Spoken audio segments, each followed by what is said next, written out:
Everyone wants an AI agent that actually remembers their world. But once you can run one 24/7, do you bet on the platform with every integration on Earth, or the one that literally gets smarter every time it helps you? Picture this. You fire off a voice note from Discord while you're grabbing coffee, and the agent that replies already knows how you structured last month's audit. It isn't starting from zero, it's continuing the work. In this video, I'm breaking down the two camps that claim to deliver that magic. OpenClaw, the ecosystem-first Android of agents, and Hermes, the self-improving lab project from Nous Research. You'll learn where each one wins, how much they really cost to run, and the traps teams keep stepping into, especially around security.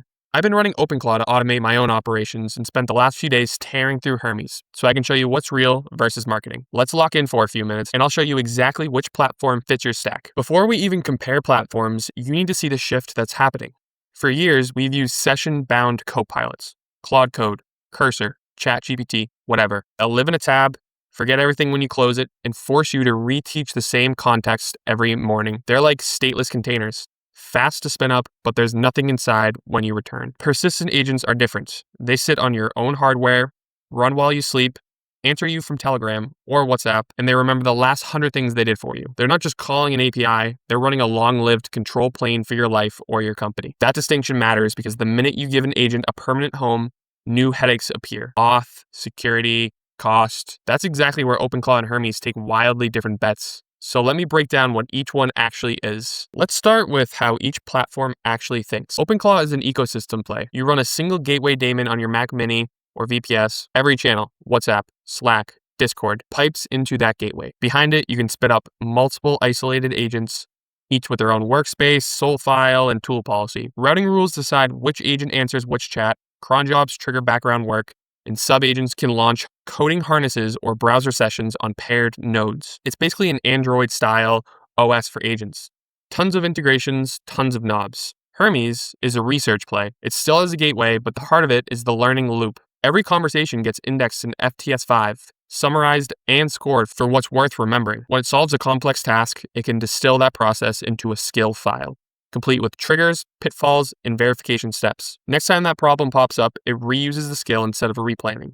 It also keeps a running profile on you, formatting quirks, decision history, the tasks you run every week, and so it can align faster. Add multi-profile support so you can host multiple personas, and Atropos integration that lets you export trajectories to fine-tune your own models, and you get a very different philosophy, depth over breadth. On OpenClaw, Hostinger's breakdown is dead on. The software costs $0, but the moment you run it 24/7, you're paying for compute and tokens. Light personnel use, 1 to 2 vCPU VPS plus GPT-4 Mini can land you around $6 to $15 a month. Small teams hit 25 to 50 on the low end when you add a sturdier VPS and a mix of budget and mid-tier models. Heavy automation, especially if you're doing browser sessions, parallel workflows, and coding, you're easily hitting $100 to $200 and sometimes even more because premium models and idle crons chew through tokens. The hidden killer is old automations you forget about. Those keep firing and billing you. Hermes can run much leaner. You can throw it on a $5 VPS or even a serverless backend because it doesn't need a heavyweight gateway for every integration. Your cost profile shifts toward whatever external services you bolt on and the models you choose, but the base time is lighter. Performance-wise, OpenClaw does have some tricks to save money. Browser tool parses accessibility trees instead of screenshots. This will cut token usage by 90% during those runs. Hermes attacks performance from the opposite angle. By creating skills and remembering your preferences, it spends less time replaying repetitive work. So the more structured tasks you delegate, the fewer tokens you burn on redundant prompting. So neither platform is literally free, but they give you different levers to keep the bill from spiraling. All right, let's put the pros and cons on the table. OpenClaw strengths. You get absurd channel coverage. WhatsApp, Signal, Telegram, Slack, Discord, and even iMessage. Model routing is agnostic, so you can mix Anthropic, OpenAI, Google, local models, whatever. And the ClawHub marketplace plus built-in cron, heartbeat, and Clawflow automations make it feel like the Android of agents. There's a community skill for almost anything. However, there are weaknesses with OpenClaw. That same openness bites. Koi Security already found 341 malicious skills, and CVE exposed unsafe WebSocket behavior. Microsoft and Cisco literally tell customers to treat the runtime as potentially hostile if it's not locked down. And from experience, setup is unforgiving, If you don't know how to wrangle the gateway, node pairing, and skill folders, you can brick the install fast. This is not a click next tool. It rewards the people with strong operations instincts. Now let's dive into the strengths of Hermes. It's the agent that grows with you. FTS5 memory, auto skill creation, and user modeling, meaning it keeps compounding knowledge. And the sandbox posture, local, Docker, SSH, Singularity, model backends with dangerous command approvals. Gives you more guardrails out of the box. Multi-profile supports and Atropos trajectory export let you host multiple personas or even train your own smaller models on the traces. Hermes weaknesses. The ecosystem is tiny by comparison. You get the main messaging apps, but not the 50 plus connectors OpenClaw enjoys. There's no massive skill marketplace yet, so you're building and reporting a lot by yourself. And once you turn on the learning loop, you're responsible for that infrastructure. Skill storage, memory management, it's still a tinker's playground more than a turnkey product right now. So it comes down to what you value, reach or depth, and how comfortable are you with maintaining it. Let's talk about the part that actually keeps these agents from wrecking your life, guardrails. OpenClaw at least ships with tooling to help you stay sane. The OpenClaw security audit CLI checks whether your gateway is bound to localhost, whether DMs are locked behind pairing, whether you've accidentally left exec approvals wide open, and it can autofix the common foot guns, but you have to use it. Once you start installing random skills from ClawHub, take on Discord or WhatsApp or pair nodes with full system privileges, you're operating a mini SaaS platform. That means allow lists, sandboxing, mention gating, and virus total scanning for third-party skills can't be optional.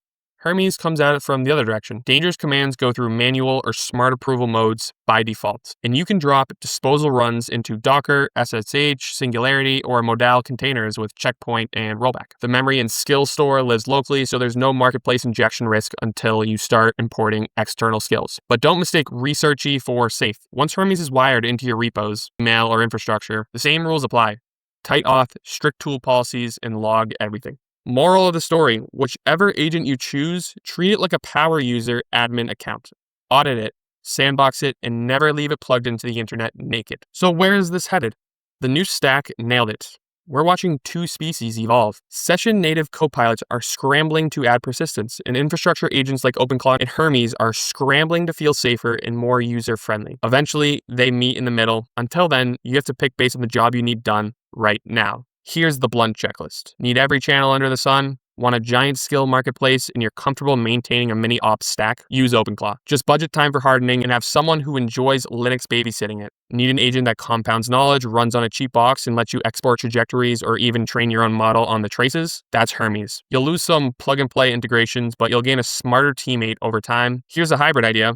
Run Hermes for the deep repetitive workflows and pair it with a lighter OpenClaw setup for the on-the-channel intake. Just remember, you now have two systems to secure. One more thing, whichever path you choose, keep asking who owns the knowledge these agents accumulate. If the stack learns how your team works, you don't want that locked inside a tool you can't control. To wrap up, OpenClaw is the ecosystem heavyweight, unmatched channel reach, tons of community skills, and a gateway that can orchestrate anything if you're willing to harden it and babysit it. Hermes is the compounding specialist. Smaller footprint, integrations, but a learning loop that keeps getting better the longer it rides with you. Whichever you choose, treat it like production infrastructure, audit it, sandbox it, and keep the logs handy. If this helps you figure out where to place your bet, smash the like button. Drop a comment telling me which platform you're going to be using and why. And subscribe so you don't miss the follow-up deep dive where I'll actually run both side by side. Thanks for watching today's video, and I hope to see you in the next one. Thank you.